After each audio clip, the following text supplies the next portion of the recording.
তো পশ্চিমবঙ্গে ভোট পর্ব শেষ হলো, কিন্তু হিংসা কি থামলো? হিংসা তো থামলো না। শুভেন্দু অধিকারী, যিনি আমাদের মুখ্যমন্ত্রীর পদে যোগ দিচ্ছেন, তারই পিএ চন্দ্রনাথ রথ, তাকে কিন্তু হত্যা করা হলো।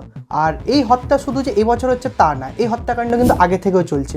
মানে টিএমসি অ্যাজ এ পার্টি এবং অ্যাজ এ সরকার যে এতটা ফ্লপ হতে পারে, সেটা তোমরা মোটামুটি সকলেই জানো। আর আমরা আরও দেখে যাচ্ছি যে কত কী খারাপ হচ্ছে না হচ্ছে। তো তৃণমূল যে বলছে যে ভোট চুরি হয়েছে বা আর কিছু হয়েছে, আদৌ কি এতে ভোট চুরি হয়েছে নাকি না জনগণ অ্যাকচুয়ালি ভোট দিয়েছে? আসলে জনগণ ভোট দিয়েছে। আর এই ভোট দেওয়ার যে কারণ, টিএমসির যে কারাপশন, যে কারচুপিগুলো আছে, সেগুলোই আমরা এই ভিডিওতে তুলে ধরবো। তো তোমরাও যদি তৃণমূলকে হেট করো, তো ভিডিওটা অবশ্যই শেষ অবধি দেখবে। প্রথমেই তৃণমূলের ক্ষমতায় আসার ঘটনাটা দেখা যাক। সে পপুলারিটি পায় কোথা থেকে? টাটাকে যে সিপিএম আনছিল আমাদের সিঙ্গুরে, যেখানে নাকি উন্নয়ন হতো, সেই উন্নয়নের পথে বাধা দিয়ে। তো বুঝতে পারছো তো যে পপুলারিটি কোথা থেকে ওরা গেইন করেছে। এবার এই যে উন্নয়নে বাধা হলো, তো আজ যে সিঙ্গুরের ভূমিটা, না ওর মধ্যে চাষবাস হচ্ছে, না ওখানে শিল্পীকরণ হলো, পুরো ল্যান্ডটা নষ্ট হয়ে গেল।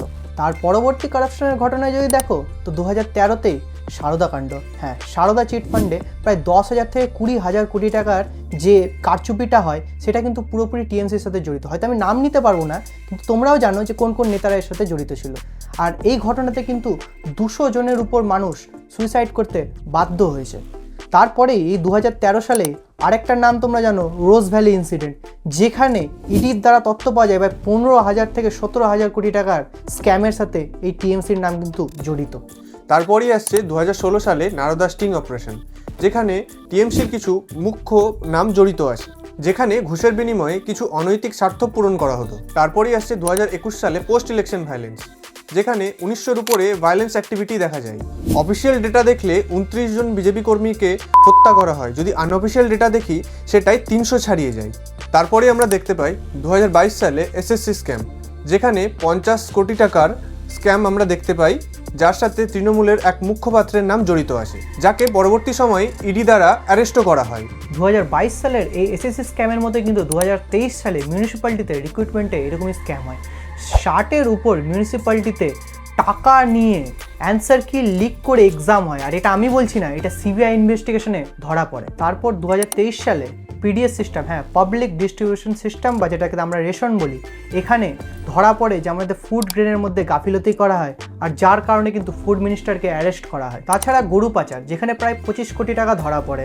তারপর যদি দেখো illegal sand mining, Asansol, Raniganj, এসব জায়গা থেকে কয়লা চুরি, এসব ঘটনা না পশ্চিমবঙ্গের বুকে খুব কমন ব্যাপার ছিল এখন অবধি। এসবের না কেউ বলতো, আমরা সবাই জানি দেখছি, বাট আমরা কখনো না মুখ খুলতাম না, ইভেন কেউ কোনো কথা বলতো না এই জিনিসটাকে নিয়ে। তো এই সমস্ত ঘটনা থেকেই তো অ্যাকচুয়ালি টিএমসির যে মুখ্যপাত্ররা আছে, তারা নিজেদের কালো টাকার পাহাড়টা বাড়িয়ে চলেছিল। আর এই ঘটনাটাই আমরা সবাই একটা নামে চিনি, সেটা তোমরা সবাই জানো, সেটা হচ্ছে সিন্ডিকেট রাজ।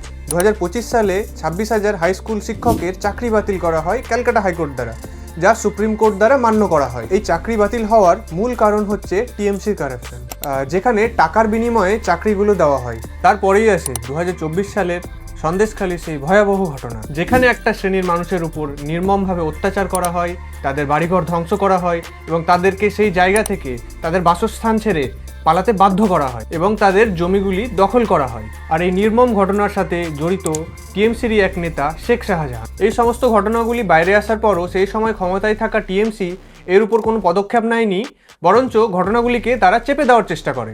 তারপর আরেকটা যদি টিএমসির পাপের ঘটনা বলি, তো সেটা হচ্ছে আরজি কর।